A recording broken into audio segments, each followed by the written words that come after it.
I'm Mitch Kelly. I'm Tom Kelly. And this is the Bad to the Blue 57 project that CPP's been helping us with.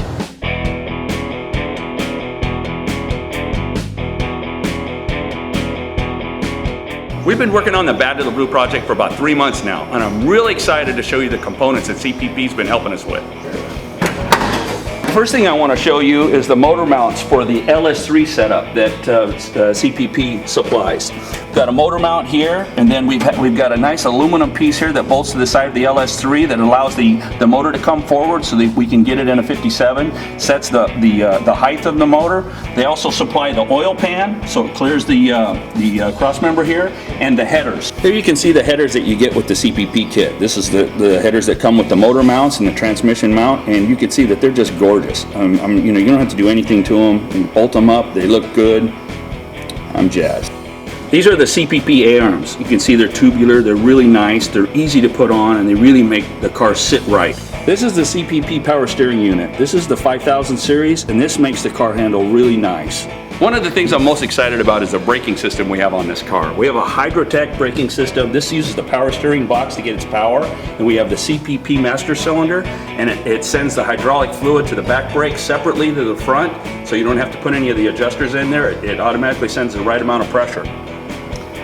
This is a Cpp Big Brake Kit. This is a 13-inch rotor, and we've got the calipers back there. Now the calipers that we're going to use on the show car are chrome from them guys. We have these calipers for mock-up, but you can see that rotor's giant, and it's going to really help us with the stopping power. Using the Hydrotech system, we'll really be able to put the brakes on this car. Hey, just so you know, we bought an LS3 525. We got the motor from Pace Performance. They were really good about helping us get in the motor here. I'm pretty excited about this motor. This motor's gonna rock. As you can see, we've got some Ems Hood Hinges here. I think these things are gorgeous. They're so easy to put on. They make the hood real easy to align. We also have some other EMS components. We've got a hood latch up front. I mean, just polished and gorgeous. Really makes it easy to put in and align everything. It's a nice piece. This is our I Did It steering column. It's a tilt column, and what we're going to do is we're going to have this thing shift on the column, and I've got it all set up to do it. One of the reasons why is I'm going to have a bench, kind of a racing seat in here where we'll have buckets in the bench, but if we do like cruising for the cure or something, I'll be able to put some people in this car, and it'll be fun. On top of the steering column, we got a CPP steering wheel, and they got one of their low hubs on here that gets the wheel nice and close, and comes with the horn, and it's a good looking wheel. I like that look. I like this look from the back of it. I think it's sweet. We're going to be using Dakota digital gauges. They make a really nice setup for the 57. It fits all in here. You use their dash, the stock dash piece to put that unit in. This hole here is for our vintage air. This will just be our control knobs, and that's the only thing I kind of want in the dash. I left a clock because Dakota Digital's clock does a number of things. It gives you your water temperature and your oil pressure. You can hit buttons on this. It tells you all sorts of stuff. So we're going to put that clock in there. It'll be kind of fun for the passenger.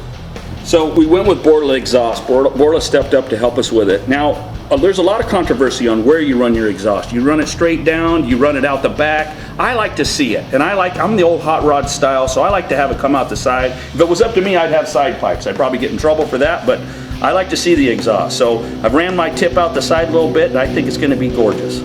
I want to talk about my burnouts. These are my American racing wheels. They're called burnouts. Now they made us this wheel. They can make this in any offset you want. So that's really kind of neat for the custom industry. Doesn't matter how big your rear end is, they can make the wheel fit. This is a 10 by 20. This is a 20-inch wheel, 10 inches wide. We went with a 56-inch Curry rear end, and we mini tubbed it a couple inches, and we've got it all underneath the fender, and there's lots of room in there.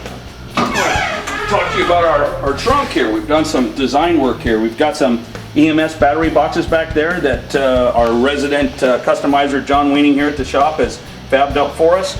He's also made us a nice panel so we can get to our components back here. With the wheels this size, we're going to need to be able to drop that rear end to change our tire. So by utilizing this panel area, we'll be able to go in there, adjust our QA1 shocks, and be able to drop our rear end, disconnect the drive line. And there's a lot of things to do to be able to run components like this. This is our 29-gallon CPP tank. This tank is huge, and we're going to be able to go to Alaska and back. This is where the sending unit goes, right here. I'll peel it back a little bit.